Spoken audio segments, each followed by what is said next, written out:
The grueling truth. We are at Survive in Advance with our host, Steve Risley. I am just the measly co-host, Mike Goodpaster, because this is Steve's show. How's that, Steve? Does that make you feel better?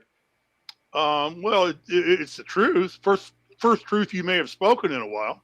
Okay. All right. Remember, though, since you're technologically have problems, at any point I could mute you and kick you off, and there's not a damn thing you can do about it. I remember growing up around people like you who just got themselves a gun and a badge so they could have power. Nice. All right. That little right mute now. button to you is your gun and your badge. Right now, I want to remind everybody that the Grueling Truth is powered by Betting.net. Betting.net is your best bet for finding the online casino or sportsbook that's right for you. I'm your co-host for Survive in Advance, Mike Goodpaster. Right now, I want to welcome in my co-host, 1981 national champion, and the president of the Carson Wentz fan club, Steve Risley. How you doing, Steve? Doing great. Well, damn, Steve, you usually come with something better than Dan, it's like Mike Goodpaster, mall cop. So go ahead, introduce our guest today. Yes, our guest today. You know him, you love him. Invoke your you can't live without him. First Amendment rights and mute me. All right, be quiet, Steve. I'm just going to tell you to shush up. And you're going to take over for Twitter now that the CEO of Twitter is stepping down? Jack Dorsey. Actually, it's between me and Dan right now, so you better straighten up. Yeah.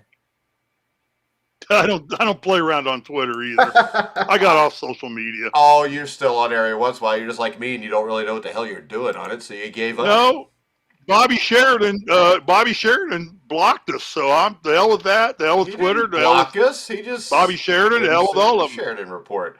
All right, right now I want to bring up. That's blocking me Until December the 13th. We will have a free jersey giveaway where Steve can actually have his name on the back of his jersey. So let's make sure you check that out. And that's the Grueling Truth November giveaway. You can actually go, if you're in YouTube, to the description below, you'll see the link to go to the free jersey giveaway. And to win, simply like the playersbest.com Facebook page, like this post on the Facebook page, tag 3 friends in the comments. You get a bonus entry if you're on Twitch, which I'm sure Risley is not. But the winner will be announced Monday, the 13th of December. All right, guys, we're going to talk. Well, Mike, I would think that employees are not eligible to win that contest. Although, basically, I guess I'm not really an employee. Whatever, Steve. You're not an employee either, Dan, so we can win. Yeah. We're just guests. There you go. So go win it, Steve. Mike's the only employee. Whatever, Steve. So he can't get a jersey. You're such a crybaby. All right, let's go to the college football playoff rankings, which were announced about an hour ago. And I don't think there was any surprise on the top 4 teams. Dan, do you agree with those 4 teams? No surprise at all. I totally agree. It's absolutely Georgia, Bama, Michigan, Cincinnati. It had to be. Oklahoma State, no place in the top 4. Yeah, but I think the way this plays out, Steve, if you look at it, the Final 4 this year could very easily be Georgia, Michigan, Cincinnati, and Oklahoma State. Because from what I've seen of Alabama and from what I've seen of Georgia, I think Georgia's going to handle Alabama this year. Yeah, I haven't watched as much college football as I would have liked to because I've been immersed in the NFL and getting ready for college basketball. But I certainly think this is not as strong a year for Alabama as we've seen in the past. Georgia seems to be the new Alabama in the SEC for this season and looks like the runaway team to beat. Although Alabama and Saban, they're sneaky little shits.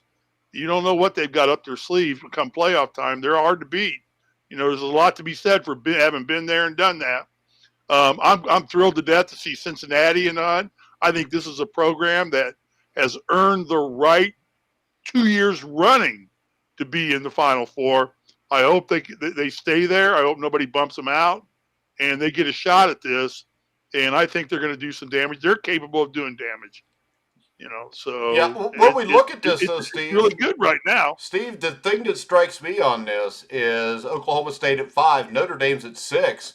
I think Brian Kelly leaving, which we'll talk about in a little bit, is going to have something to play with this. And this is my biggest problem with Kelly leaving to go to LSU. You start off your season trying to win a national championship. You've got a shot to, and then you bail on everybody. Yeah. And that's Brian Kelly's MO. And when you look at it, I mean, the reports are Notre Dame's number one choice right now may be Luke Fickell. And I don't think Luke Fickell will address this until Cincinnati's season's over. So I find it really bad that a guy like Brian Kelly is going to bail on his guys at this point, because if LSU really wanted him that bad, they could have waited a week. Yeah, I agree entirely. They could have sealed the deal and just kept it quiet until the playoff teams were announced. I think it hurts Notre Dame a lot. It hurts the seniors. It hurts the players. It hurts the university. I think it's a very selfish move on Brian Kelly's part. I think that basically he's a little bit of a fool who overestimates his value. I think he probably had a lock stock situation now, having become the all-time winningest coach at Notre Dame. It was going to take something magnanimous to get him out of there at this point.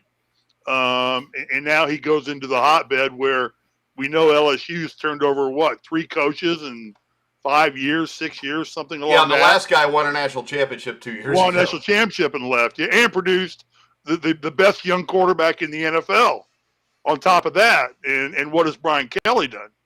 And so I think it was not a smart move on Brian Kelly's part. The timing hurt the university, and I think the overall career move is he may end up coaching at Akron with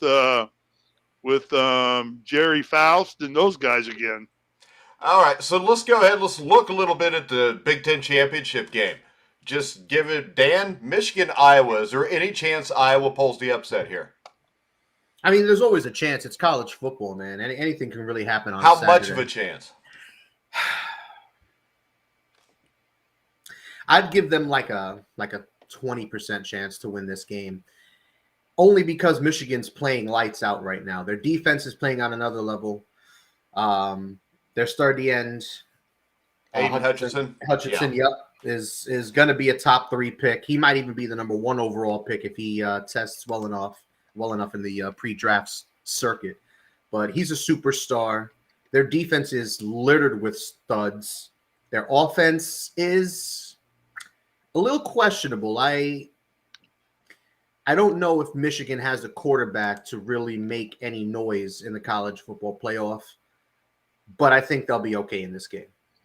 All right, I think, before we get to Steve, I think this is a 50-50 game. And the reason I say that is Michigan's waited almost a decade to beat Ohio State. They're coming off of that high. It's the old trap game in the NFL. You're looking forward to the college Final Four. You just beat Ohio State. The thing about Iowa is defensively, they're not very good, or offensively, they're not very good. Iowa's not. But defensive special teams, they are good.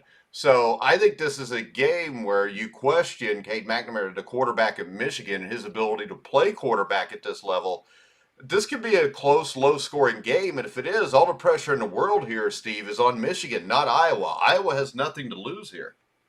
I agree entirely. I think that the what are they in the Eastern Conference of the Big Ten? Is that what they call it over there? Iowa's in the West. Michigan's in the East. Iowa's in the West. Michigan's in the East. I'm talking about Michigan right now. Yeah, Michigan's in the East. That whole conference ended up being a bust. Penn State busted. Indiana busted. And it came down to the final. Pardon, Dan? Wisconsin's in the West. I mean, the Big Ten as a whole was not Big Ten as a whole, bust. But anyway, to my point, and Mike, I think you hit it exactly. I think that this might have been the national championship game for Michigan. It was just to beat Ohio State finally in a season-ending game. And I don't know, they've been inconsistent in how they handle these things. Harbaugh doesn't have a lot of experience at this. And Iowa is a very dangerous football team. I mean, I've seen them play great. They were ranked as high as 2 or 3 in the country at one point in time. Iowa? Yeah. At one point they were. They beat Penn State in a big game, and everything. When Penn State was ranked high, yeah. Now, the one thing I will disagree with you is saying, I mean, Harbaugh's coached in a Super Bowl. So, I mean. Well, I know, but college is, it's a different cat than pro. Well, I agree think with you, this. Mike. I would Still, agree the with pressure, you. I would agree with you if you said that these kids have never been in a situation like that this. might be a better way of phrasing it. Once again, you prove me wrong, as you usually I do. didn't prove you wrong. It's just my opinion compared to yours, and I don't think your opinion is that far off. I just think that the team as a whole, they're a young team, and headed into the season, they weren't even thinking about winning a national championship. They were thinking about beating Ohio State. Yeah, and they're going to go to Indianapolis, and I guarantee you the bulk of that city's going to root for Iowa because they're the underdogs, and Indy loves rooting for the underdogs. Just because Indy people don't really care, and that's where a lot of the people are going to come, fillers and things like that. So Iowa's a dangerous football team. Michigan should win this game if they play like they played against Ohio State, but let's see what happens. I think it's going to be a much better game than Ohio State playing Iowa because I think Ohio State would have probably run all over them. But I think now you got a real dogfight, and could you possibly, Mike, or Dan, see both big teams kicked out and Oklahoma get in with the other three? There's only one Big Ten team here that can get in, and that's Michigan. If Iowa wins, they have no chance at all. They have They're no ranked chance of getting 13th. in. Okay, well I know they like to have a Big Ten team in there because of the representation. Now, I think they'd like to have Alabama and Georgia in there. Yeah, I don't think that's going to happen. And they wouldn't mind Notre Dame. But, all right, real quick, betting.net finds the best promotions, offers, and bonus codes so you don't have to. Head over to their website now to take advantage of things like free bets and matching deposits. Check out betting.net. All right, let's move on to the SEC championship game, which is Alabama and Georgia.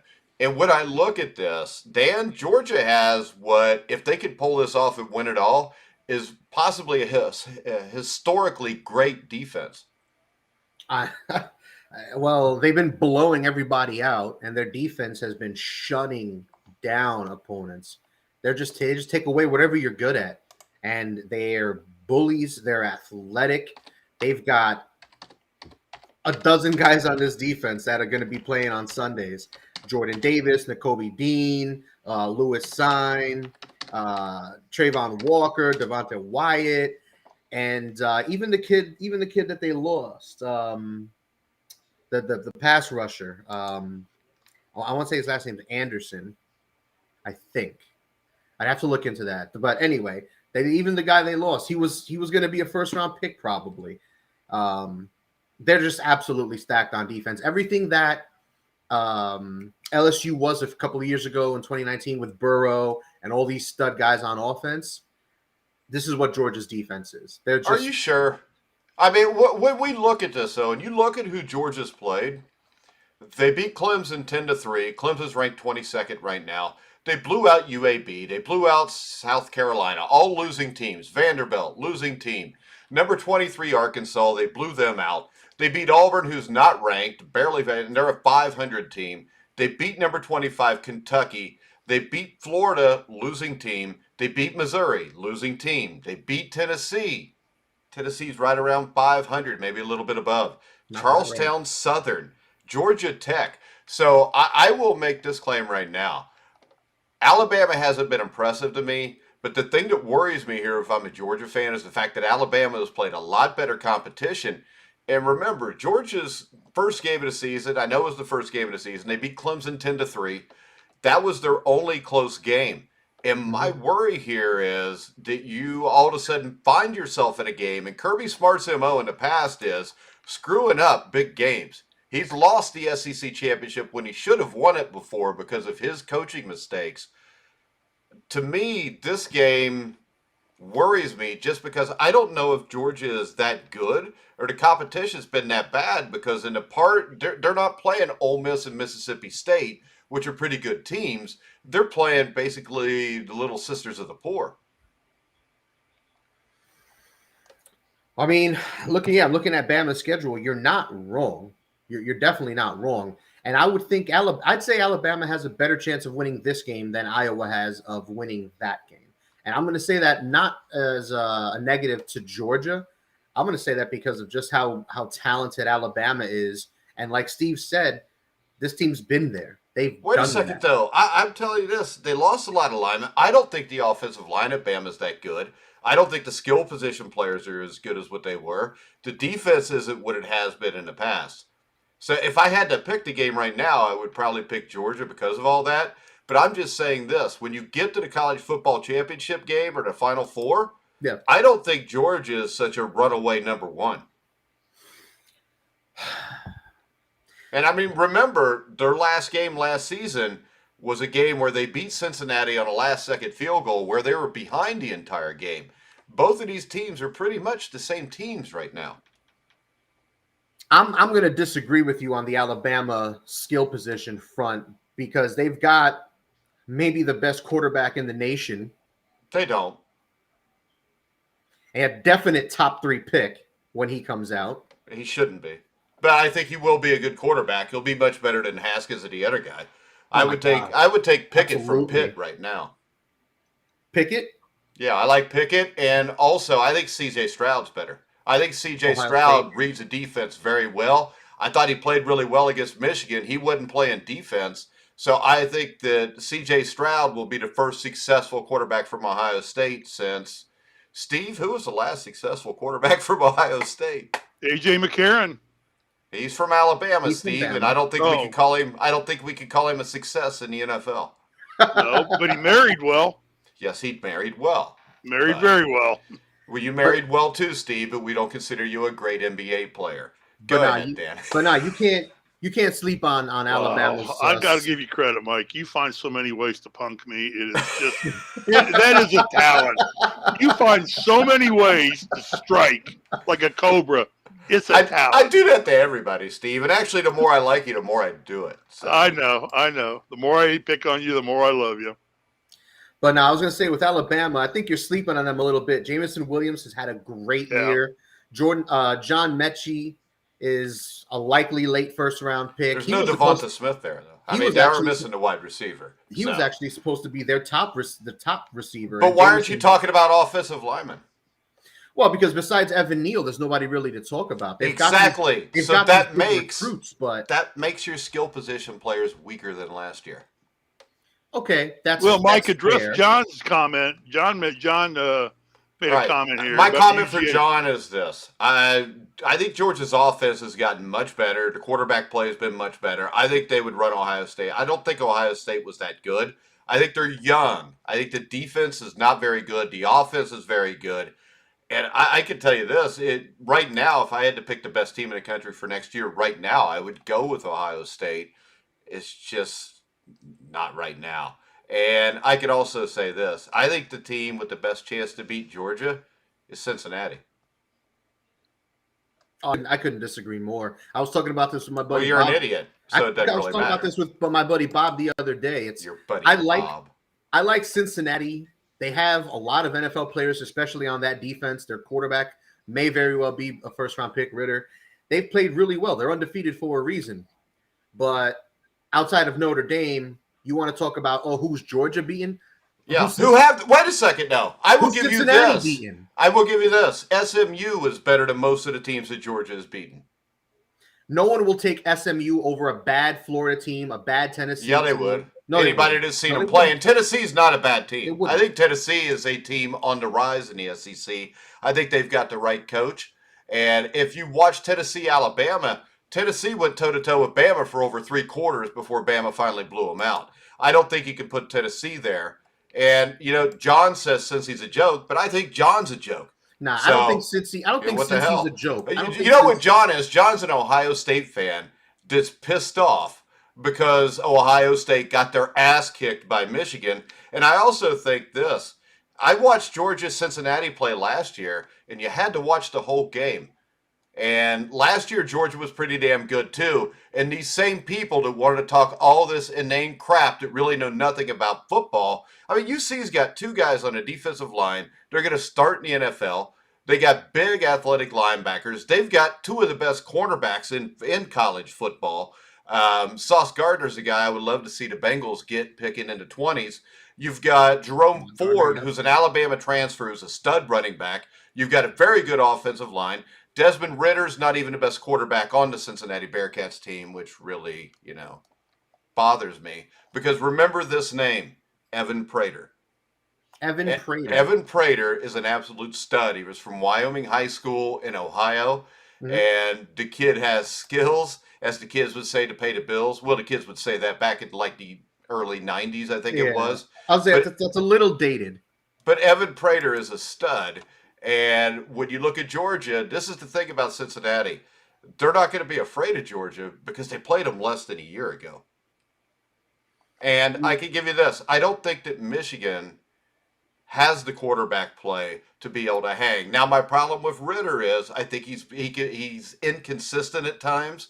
He's played much better over the last month of the season, but this is a kid that's only lost a couple games in his college career, never lost at home, and Luke Fickell is a better football coach than Kirby Smart.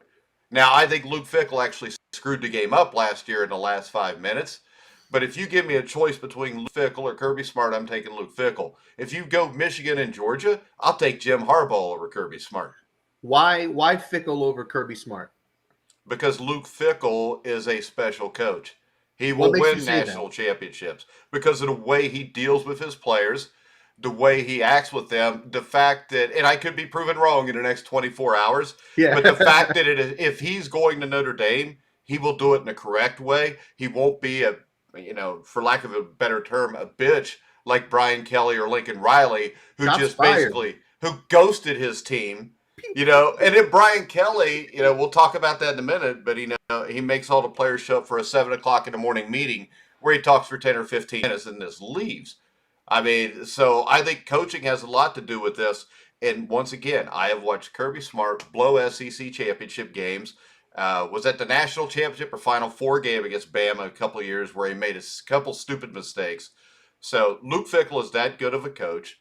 The Cincinnati Bearcats, if they keep Fickell, will play for more than one national championship while he's there. Because you got to remember this. They're going to be in the Big 12, which the Big 12 is about like, the Big 10, where every once in a while Oklahoma or Oklahoma State's real good, but that's about it. And this, John says, money talks and bullshit walks, dude. So No. You got to read the one before that where he calls you a loudmouth jackass. Oh, did he? Way to go, You're John. a simpleton. I'm not an Ohio State. I'm objective. You should try it sometime, you loudmouth jack. Hey, John. Woo! John. Woo! Way to go, John. Ringing the noise. Hey, John, if money talks and bullshit walks, I mean, the fact that you would call another man dude tells me all I need to know about you. Because I usually don't talk to people that call anybody dude, because that means that, number one, their favorite movie was probably what was that, Bill and Ted's Big Adventure? Or You never saw The Big Lebowski? Yeah, I saw The Big Lebowski. I don't remember that much. Dude. He was the dude. Yeah. The dude. All I can say is this, John. Let's just wait and see what happens. And I will tell you this. If UC beats Houston, that's better than any team that the Georgia Bulldogs have beaten this year. Houston's legitimately good. And I'll say this about Cincinnati. I haven't watched a lot of their games. I'm not going to lie to you. The only footage I've watched of them is when I'm scouting Ritter or scouting Gardner or anything like that. That's the only film I've watched on them. So I haven't really watched too many of their games or anything like that. But when you were talking about skill position players and talent and stuff like that, the better team, the better talent, the better players, I'm always going to lean towards, especially in college, because in college, that's the talent is what wins. In the pros, Mike, you said this, I think, last week on our Pick'em show.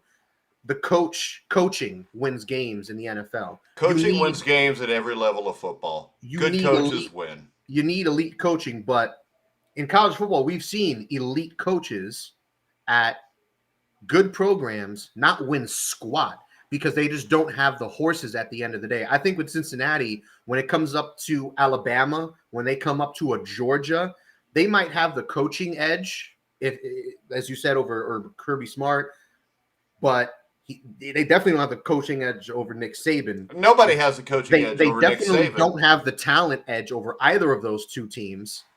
And I think that's where the big difference lies. Cincinnati belongs, and Cincinnati is not some nobody team from nowhere. They belong. They've proven they belong. They proved it. Well, that's what upsets me when we get guys like they belong. Like this dude who wants to say what he says. And the point is this: UC belongs there. They do. And he doubts They many belong. people talk to me, which is why Steve's on every show with me. No, and John, I think I'm going to call you out on that one because basically between CPS and his parole officer, there are a lot of people that talk to Mike on a pretty regular basis. Now CPS doesn't anymore. My kids are all Kids are old enough now to they get all out of graduated. CPS, but That his parole CPS officer still talks to him CPS weekly. only showed up one time, and that's because my lab had chewed the shirt off of my son and actually it bit him on the arm, and there was a mark. And the teachers, when he was in like 5th grade, sent CPS to the door. And of course, the dog, greets him by, jumping on him and trying to pull their shirt off of him. And I finally just said, hey, you ain't coming in my house. I said, if you try to come in my house, I got a gun. And I said, so go get a warrant, then you can come back and we can hang out. But, Nice. so I don't really care. I'm not big on the government, and I'm not big on people named John in general. But Hey, John, don't worry. Mike Don't worry, lives John, I in like you. Lawrenceburg, Indiana, which is just outside of Boonesboro. Hey, and John says this: UC may not beat Houston. I agree; they might not. Houston is They a might very not. good. I think Houston is a top 12, top 15 team. And you know what? I mean, Georgia should have been playing Houston maybe instead of Charleston Southern, because nobody ever talks. Oh, what about the time? This ought to be good. CPS shut up his house because he wasn't properly vetting the fumes from the meth he was cooking. So you would take that as funny because somebody Walter says that I'm White. cooking meth? Walter White. I mean, come on, John DeLon. What kind of name is DeLon, anyways? Yo, everyone wants to be seriously. Heisenberg, man. Heisenberg was a legend. Heisenberg. Yeah, Heisenberg. You're the Heisenberg version Say of his Walter name. White. Yeah, I just want to know why John doesn't have his picture on his little thing like most people do. Probably because he looks like Risley's illegitimate son. All right. I have no illegitimate children. That you know of. No, I don't. All right, Brian Kelly to LSU. Let me ask you this. Here we Dan, go. is this a good move or a bad move for Brian Kelly? I think it's a good move for Brian Kelly. And I say that because, Why? Well, when he got to Notre Dame, they were just coming off the Charlie Weiss era. And the Charlie Weiss era was average for what Notre Dame expects historically. He didn't take them to where they needed to get to. Brian Kelly did. And Brian Kelly's won everywhere he's been. No, Brian Kelly did not get Notre Dame to where they wanted to get to. Notre Dame fans, at least growing up in the 70s and 80s, Notre Dame fans were basically just national championship or bust. Oh, he said I look like Cletus. Well, I don't know what you look like, John, you dumbass. Go ahead there. But I think it's a great move for Brian Kelly. He's proven I totally disagree with you. He's proven himself everywhere he's been. And yes, Notre Dame never won a national championship, but he got them back to the national championship level that they hadn't really been at in a long time. And their program, their fans, they expect greatness. And he got close. He's gotten close, and the team's gotten good. But there's things that hold Notre Dame back from truly reaching that next level on the national spotlight. And recruiting has been a problem for him at Notre Dame. They've had good classes, but LSU has had better classes every year. And let's be honest, LSU after Nick Saban, not quite right. Yeah, Ed Orgeron, they won a chip. Yeah, Les Miles won a chip, but they've been very inconsistent. They've had quarterback problems forever until Burrow got there, and now they're back to having quarterback problems. I think with Brian Kelly going to LSU, he's going to have great recruiting classes. He's going to have all the talent he could want. He's right in the heart of the country when it comes to recruiting. He's going to have to battle with Alabama and stuff like that, and that's a problem. But I think this is a huge win for them. I see good things for them. All right. I disagree. Go ahead. I disagree. I think that Brian Kelly. Well, and it goes back to, Brian Kelly's no spring chicken. He turned 60 in October, so he's not what we would call a young coach. And I see. Oh, just keep going. It looks like Dan's report card had on a us D again. on it. Go ahead. He's not a young coach, and I really think he just had reached, by becoming the winningest Notre Dame coach of all time, had gotten tenure. I think basically he becomes very hard to terminate unless, as Mike would tell you, it's a real possibility. And I agree with Mike that he just cheats his way into stupidity. Other than that, and incrementally at a very slow snail's pace, Notre Dame had gotten a little better each and every year. I'm sure it's got to be with their academic standards, a little bit more difficult school to recruit to. It's not a warm weather place. South Bend is cold as snot in the winter and not a fun place to hang out there. So is Ohio State. Of course, they have a lot lower academic requirements. Yeah, but so I really think, and I think the pressure for coaching and finishing 9-2 or 10-1 or not making the playoffs or making the playoffs getting in, Notre Dame was pretty much always going to get the break if it was close to get them in the playoffs. I just think that because there's value to putting Notre Dame in the playoffs. They have the largest traveling fan base of any college football team there is. They're on national TV still to this day, every week of the year. It's because they got their own TV contract, Steve. Well, but they had that with NBC, except now they're on Fox, they're on ABC, they're on NBC, they're on ESPN. I've watched Notre Dame games on all 4 of those channels this year, so I don't know that they still have that one, and they're tied to the ACC to some degree. I know the football team remains independent, but I still think there's a school commitment tie-in to help fund the ACC with Notre Dame, some Notre Dame capital. Nonetheless, it's a wealthy program. It's a good program. I think as long as Notre Dame keeps going 9-2, 9-3, Kelly was safe there. And I agree with Mike, and I don't think he's one of the eminent premier college football coaches that's out there right now. I think he's on the downside of his career. He's going into a hotbed where we've seen a program that's as volatile at changing coaches as anybody there is, including, like Mike said, a national championship coach who didn't last 3 seasons after he won a national championship for him and produced a number 1 quarterback pick who is turning out to be one of the preeminent future quarterbacks in the NFL. I think it was a bad move on his part, and I think it's a bad move, truthfully, on LSU's part, because I don't think Kelly is up to coaching that program on what the LSU contingent expects. I saw the Gray Ghost with Dennis Quaid, Gavin Gray. Everybody's All-American. Everybody's All-American. Yeah, I saw that. You know, their expectations run high at LSU every season, not just once every 3 or 4 years, what Notre Dame's expectations have just grown to become since Lou Holtz departed that program. Well, how about this? Move. How about this? If I'm LSU, I should learn from what Brian Kelly did to Notre Dame and before that Cincinnati. The other thing about him is this. Yeah. I mean, this is 6 days. This is unprecedented because of this. This is 6 days before his team could get into the CFP for the 3rd time in 4 years. And he not only accepted the job, he's leaving right away. That's unprecedented in the history of the sport. Few, if any, coaches have ever left with a championship on the line.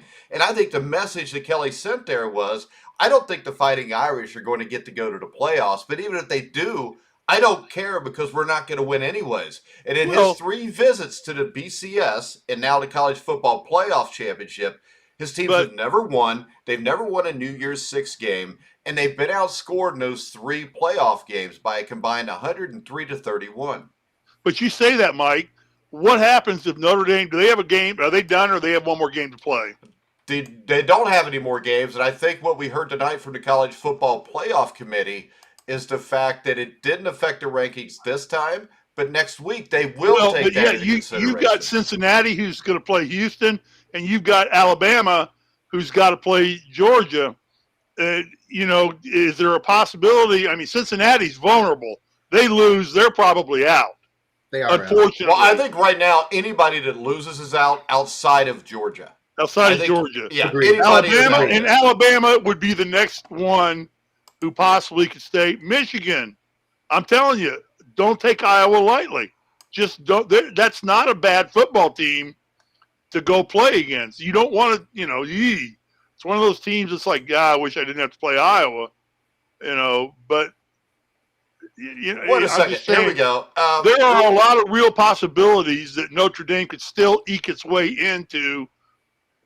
I don't know that Final Four. I don't think there are a lot of possibilities. I think it would take 3 upsets now because I think Brian Kelly being gone hurts them. Well, with Brian Kelly being gone, you're right. But had Brian Kelly decided to stay and coach this team through, 2 of those teams lose, I guarantee you Notre Dame's in the Final Four. Well, here we go. John says Kelly knows he doesn't have the athletes to beat Georgia. I think it's all there is to it. My problem is this, though. By going to LSU, he's going to have to beat Georgia and Alabama to get even to the Final Four. Yeah, twice a year to get to the Final Four. And then to that end, I would say the one bad thing about Kelly going to LSU is the fact that he sucks against top 10 teams. He's 3-10 against top 10 teams. That includes losing to Cincinnati earlier in the season.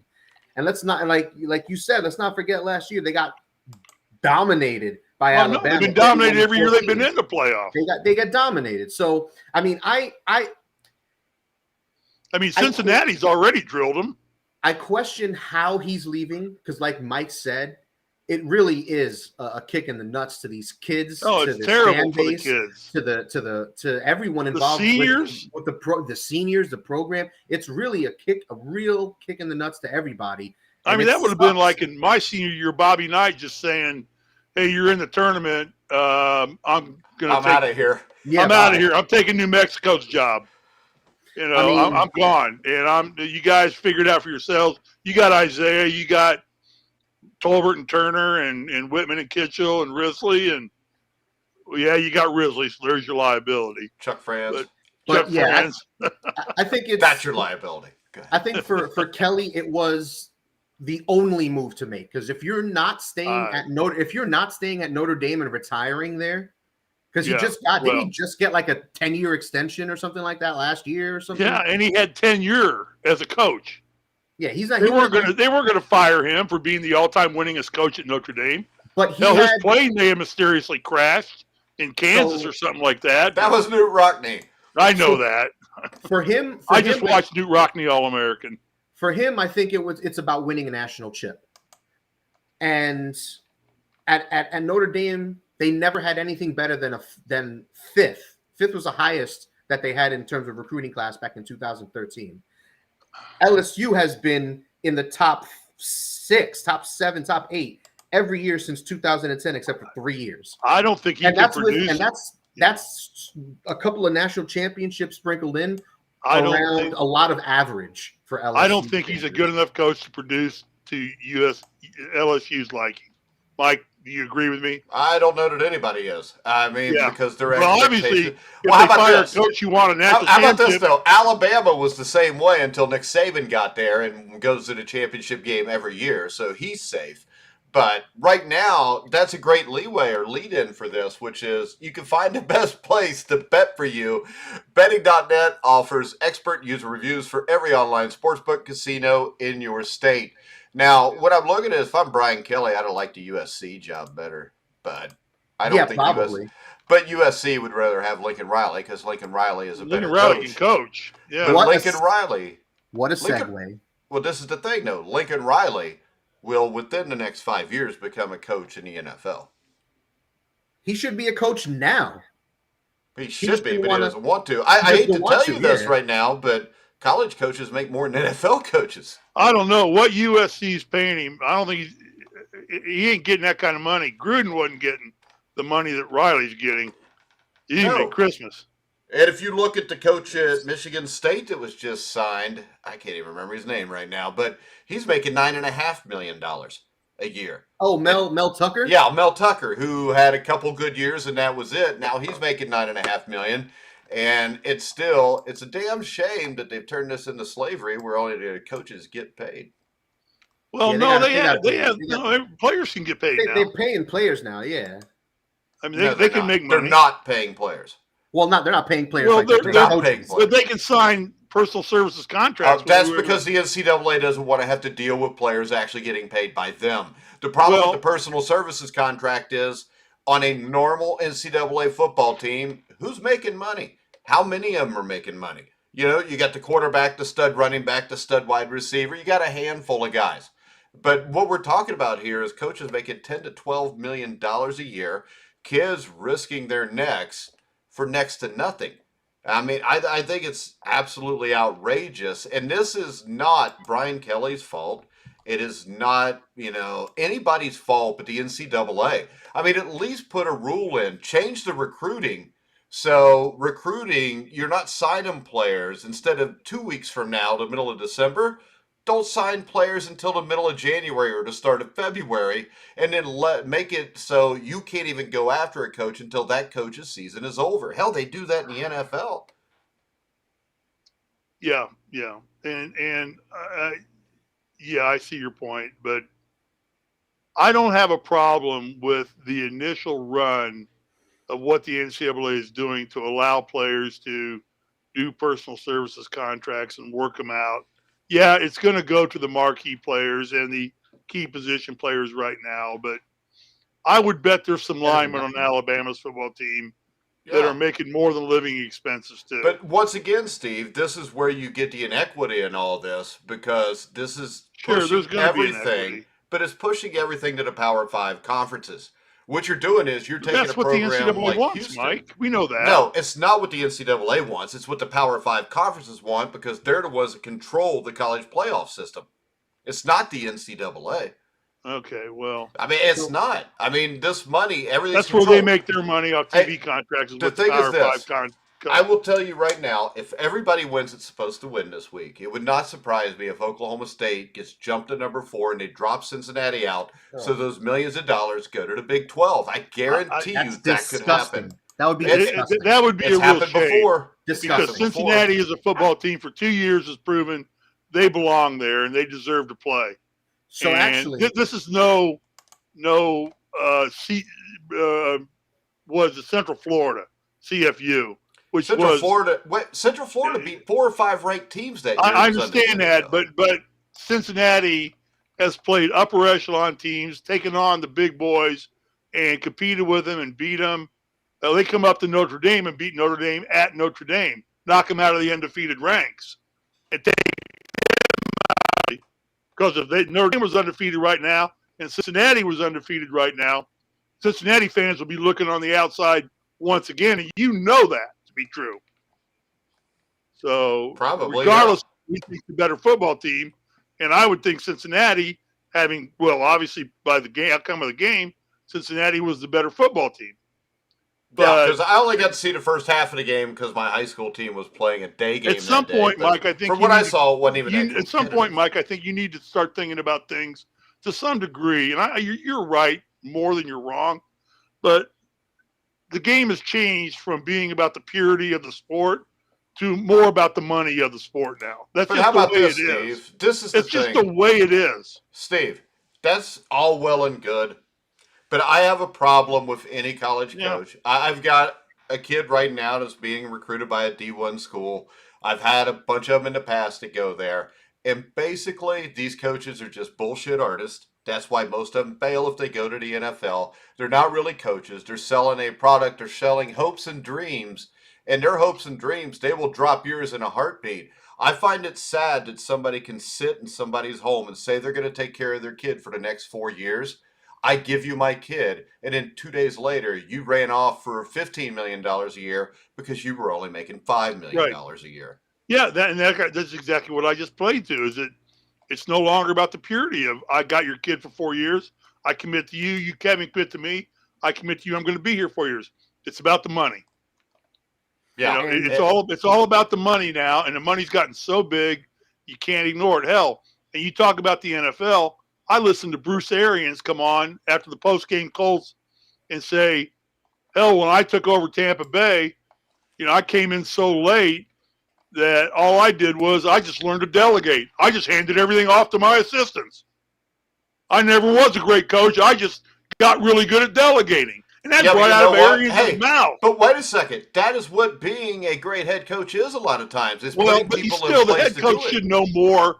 Have a better understanding and know more than his assistants do, to a large scale for a 10,000 foot level. Hey, the way a proper football coach runs a team is he has two coordinators. Sure, he has. They Yes. run the game plan through the coach. The coach But you don't approves the admit game that plan. on national TV.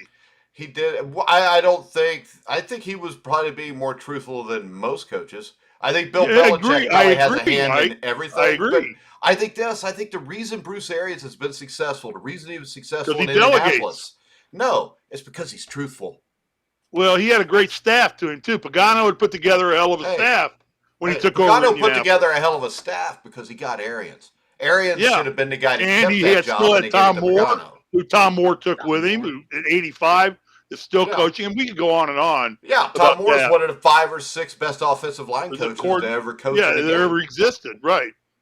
You know, but it's something to come back to that John had said earlier. He thinks that Kelly left Notre Dame because Notre Dame was unwilling to join a conference. I think it could have something to do with it. Do you really? See, I would think I would rather have my own flexibility to play whoever I wanted to. But how about this, Steve? Right now, if Notre Dame was in the Big 12, they would have one more game against the 5th-ranked Oklahoma State. That would give you a better chance to get into the playoffs. Also, probably lose that game. Hey, but you would have a chance. You did get knocked down to the Pinstripe Bowl at Yankee Stadium. But the point here is this. John is right, because not playing that game, people say, well, that gives Notre Dame an advantage because they can't screw up and lose. But they also can't advance their cause. And the other problem with being an independent right now is there's not independence the way there used to be. There used to be all kind of independence. You could play good competition. Right. You could play great competition just playing independence. Now, if you're playing independence, there's only a handful you can play. So what happens? Are Army and Navy still independents? No. But what happens is you end up, Navy's in the AAC with Cincinnati, and Army, I think, is in Conference USA. Something Not 100% sure. But, I mean, the issue you have now is, so now your schedule, you end up with Pitt, you end up with Virginia, you end up with Virginia. You're basically playing in the ACC without being able to play in the ACC championship game. And the issue there is this. They don't play Clemson because that would be too dangerous, but they play all the crappy schools. If you look at Notre Dame's schedule, I've had all kind of people tell me, well, Notre Dame's much improved over the start of the season. Are they? I mean, look at who they've played. Has Notre Dame beaten one team that's ranked in the top 25?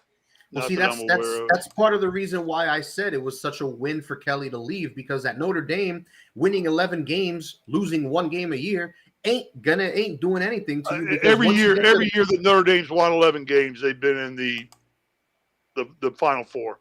Yeah, but they got blown out is the point. It doesn't matter. They've been in the Final Four. That's money in the pocketbooks of the athletic department. But every time Notre Dame, you play Notre Dame, it's kind of like when I was in Indiana playing basketball. We were by far the largest payday any school had in my day, from 78 to 81, from 75 to 80, going on through. You played Indiana. That's why these putz teams like Taxidermy Tech come out and want to get their asses drilled to them. Steve, I'm going to bring up one thing. 1981 Texas Pan American. It happened. They beat your ass, Steve. Yeah, that was in a tournament, though. That was in the Rainbow Classic. Yeah. And that wasn't a scheduled game that Indiana scheduled. That was a game that we got forced into play. Yeah, because you never would have scheduled them because they were actually pretty decent that year.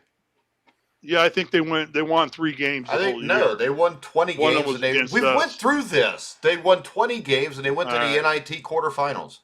All right. Okay. But yeah, and then at Notre Dame, it's a good point. But so and then at Notre Dame, they haven't won a national championship since 1988, and they probably aren't going to win one until 2028. That's why Kelly left. And he isn't going to win one at LSU. Hey, and like you guys said, you know what? He went for the $15 million. Is that your name, Dan? He went for the $15 million. Yeah, he went for the money. And the ego boost of being the number 1 paid coach. We'll look and see how many national championships Notre Dame's won in 5 years. But, you probably won't know because Goodpaster will have shit-canned and fired you within 5 years. Well, I'll tell you this. I'm the only one who stayed around longer than 5 years with Mike. Everybody else, he's sent to their graves. I believe this. I believe Marcus Freeman would be the guy to hire if you want to win a national championship, because I think he is maybe the best recruiter in the country. Yes. And I think that is Brian Kelly's biggest screw up here. He's also the best defensive coordinator in college football, I think. It's either him or the guy at Clemson. Was it Venables? It's one of those two guys is the best one. Yeah. But if you sit in a room with Marcus Freeman and talk football with him for an hour, hour and a half, there's no doubt he knows what he's talking about. And actually, two things to that. And one, he's trying to bring Freeman with him to LSU because he knows just how valuable Freeman is. And Freeman, in the hotbed of the SEC in the South, he's going to kill it down there. Absolutely kill it. But, like you guys are banking on the thing you think Kelly's a good coach. That's the problem. You're all equating him to be a good college football coach. He is a good coach. He's a good college. They're not but paying he's not him like a national championship winning college football coach. Hey, but oh my! UCLA got Chip Kelly. Chip Kelly's going to run that a screw. UCLA's basketball program is going to get whitewashed by the new football team led by Chip Kelly. Guy should have been fired this year. Fortunately, he played some pretty crappy teams at the end. Yeah. Chip Kelly, UCLA's gotten better every year. They won 7 or 8 games this season. Yeah, playing against who? Against the Pac-12. Yeah, against who?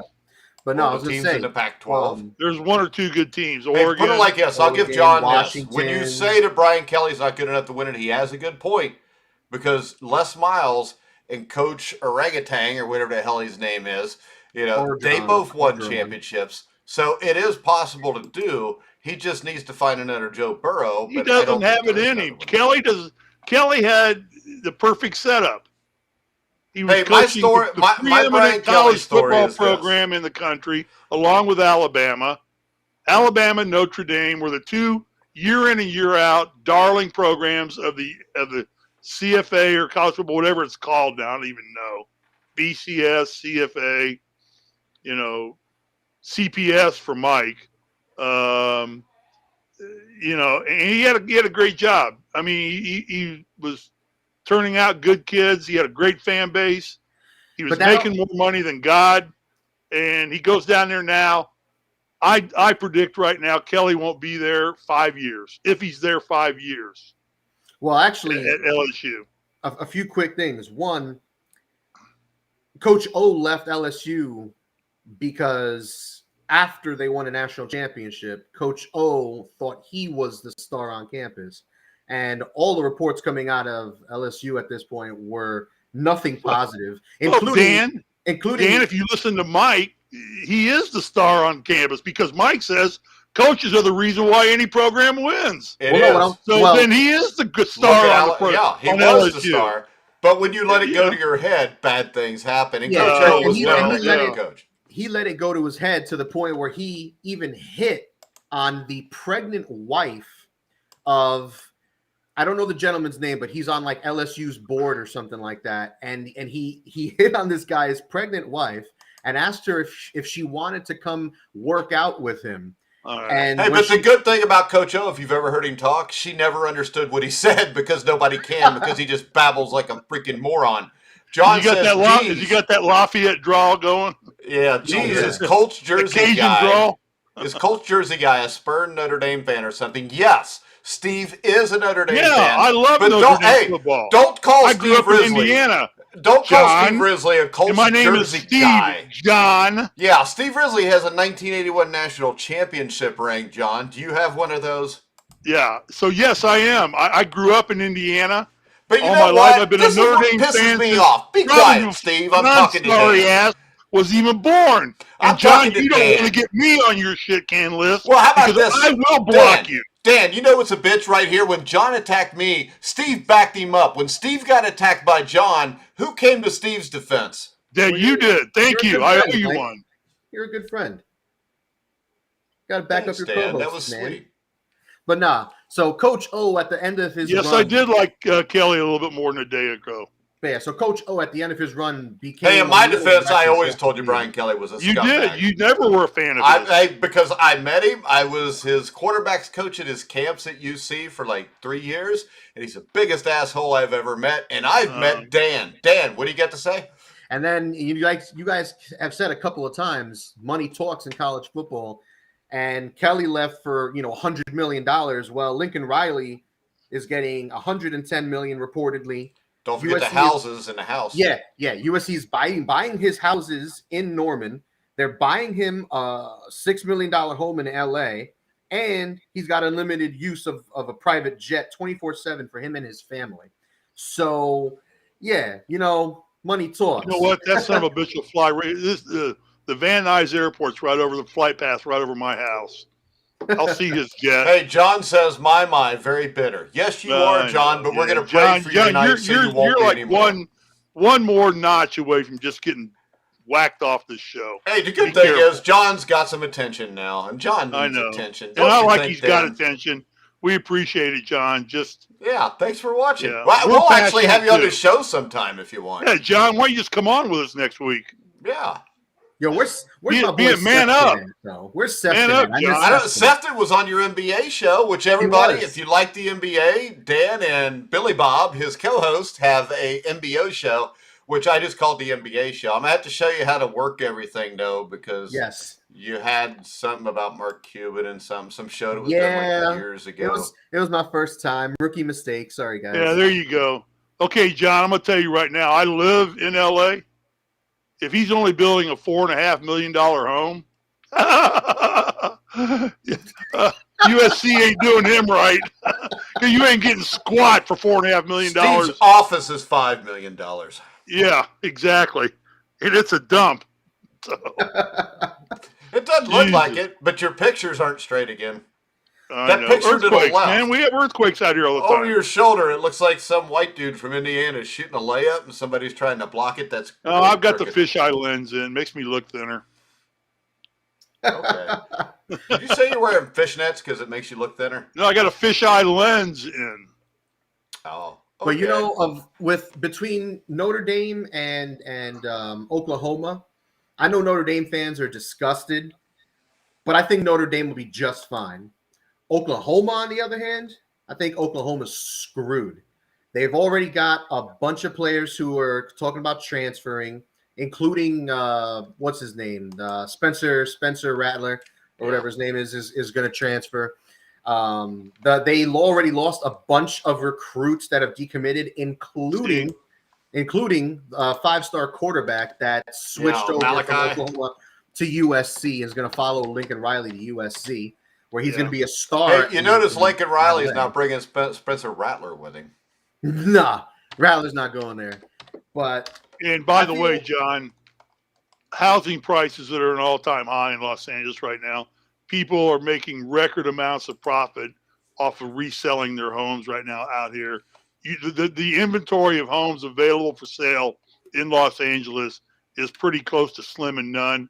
Most every home being sold out here right now is being sold at over asking price. There's a bidding war going. Yeah. You should invest some of your time and watch $1 Million Listing LA and or watch Selling Sunset. Two shows that will talk to you about the real estate market in Los Angeles. If you're going to come and butt heads with me, dude, know what the hell you're talking about. Don't play in the big boys field if you can't play. Go back to the Pee-wee fields. All right, and real quick, since he doesn't know who you are, Steve, there you go. Hot fire. You like that? That says Hall of Fame, doesn't it, Dan? Yeah. Yeah, that's what that says, top left. Yep. Yeah, Indiana Basketball Hall of Fame. Legend. In my own mind. That's okay. Legend on campus, baby. That's where I live most of the time now. All right, are we going to talk about the NFL, or are we going to just beating up John in the college football? I was going to admire how the guy who drew the picture of you. It was an awful photo. No, I mean, actually, it looks a hell of a lot better than you do in real life. Image. Oh, I know, it does. It does. I mean, your head doesn't look overly misshapen. I mean, your chins are gone. That picture was taken. That was off a picture that was taken about 25 years ago. That's what I was thinking. That's like 1990. That's great. All right, we'll stop sharing that. That's enough of that. Maybe if I could, have a drink if I can still drink. Here's to you, dickhead. Woo! Oh. Yeah, because John said this guy should have that margarita's going down real sweet. Hold on. Maybe have a drink if he can still drink. He just drank, you dumbass. Yeah.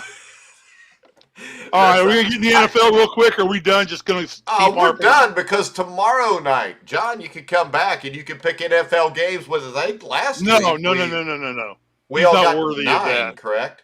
He has shown me no prowess in the NFL whatsoever. Yeah, John's a bitch. All right. Yeah, I think we all tied last week, which means me and Risley are still tied No, for John, first. I don't need to take it from you. That's all I'm telling you. I take it from people far up the food chain higher than you are. So, like Mike I thought and you were talking about Dan. your wife. Oh, you included Dan. There you go, I love Dan. Dan. Yeah, baby. I'm on there. How the standings, we're done with college football. To hell with it. Yeah. Brian Kelly made a mistake in my eyes. Yes, I am a Notre Dame fan. We are tied in first, me and you. Dan's still like 700 How come we games were back. tied in first? Wasn't I one game ahead of him? No, I think we ended up 9 wins each, all 3 of us. Well, I would think I was one up. You weren't. I'm going to have to go upstairs and check. No, you don't. We'll go upstairs and check. We'll wait. It was tied. No, I believe. No, I'll tell you right here. We were tied. I will tell you right here. I've got it. We were tied, and Dan was like 4 or 5 back. We weren't tied. I believe I was one up. We were tied. Go look, Dan. Go get it real quick. Run. Check on the meatloaf while you're up there. Hurry up. Come on, Dan. We know What? we were I'm tied. gonna go now? We already went through this because after Right the now. first game on Thanksgiving, Steve, remember we talked about how now I was 1 ahead of you. No, Or you were maybe it never was ahead of tied. me. Hold on. No, I would have been on that first Thanksgiving game, Dan. But now You Steve tied me chased on the Dan first- off. You tied me on the. Well, Chicago won the game, but just didn't cover the points. Well, you have to cover the points, Steve. I know. That's the point. I didn't say anything about that game. But who else picked the Dolphins? I don't think anybody else picked the What Dolphins does but it? me. Well, nobody picked the Giants but me. Right, so we're even. We would be even. We'd wash that out. I think I was one up. All right, You so were. after week 11, Steve was up 180, Mike 79, me 75. After week 12, we both had 9 wins. Guess who's still up 1, Mike? Me. Did we both have 9 wins? You were down 1 to me in week 11. Steve, be quiet. Dan's counting. You know he can't count with us talking. You both had 9. What did you have? 9. Yeah, it figures. It looked like he lied, didn't it? The way he It looked like he lied. He didn't want to catch Because it looks me in like my he's crap counting. tonight. He's going 1, He's 2, counting, 3. going, yeah. And he's going 1, 2, 3, 4, 5, 6. I got 9. Okay, Yeah. now wait. What was the record on after week 11? Who had what? Was I still 1 up on Mike? Yes. Yes. So I'm were still 1 1 up on you. You're 1 up. Luckily, my Thank you. team's going to make the playoffs while your team's not. So No, probably not now. That's Dan's tough. team may never. So I'm go still win. 5 games behind Steve and 4 behind Mike. It's hard to be that many games behind just 12 weeks in. It'll be all right. I got plenty of time. All right. Let's see. We got one more. So it's Steve, Dan, and what's the mad dog, the ghost's name? He's punking on you again. Mike, I'm gonna let How's you he just punking on me? rip into him. Come on, Why would I waste my time? go Goodpaster on him. I mean, this is the thing. I'm going to wrap the show up with this. Tomorrow All right. night, we'll be back at 8 o'clock or 9 o'clock, guys. 8 o'clock? 8 o'clock? 8 o'clock for the NFL Pick'em show. Oh wait, I got The World According to Bradshaw on tomorrow night. I gotta Yeah, watch that. you can DVR it, Steve. It's kind of like the Brady Bunch with the Your Bradshaw wife will clan. show you how to do it. But it'll be just like sex, Steve. So, we got... So, I think Dan's face just turned red. His Unless name's that was Mike, his John. screen. He doesn't All know right. your name. He doesn't know your name, Mike. My name Slim Shady. is Slim Shady. All right. Slim Shady.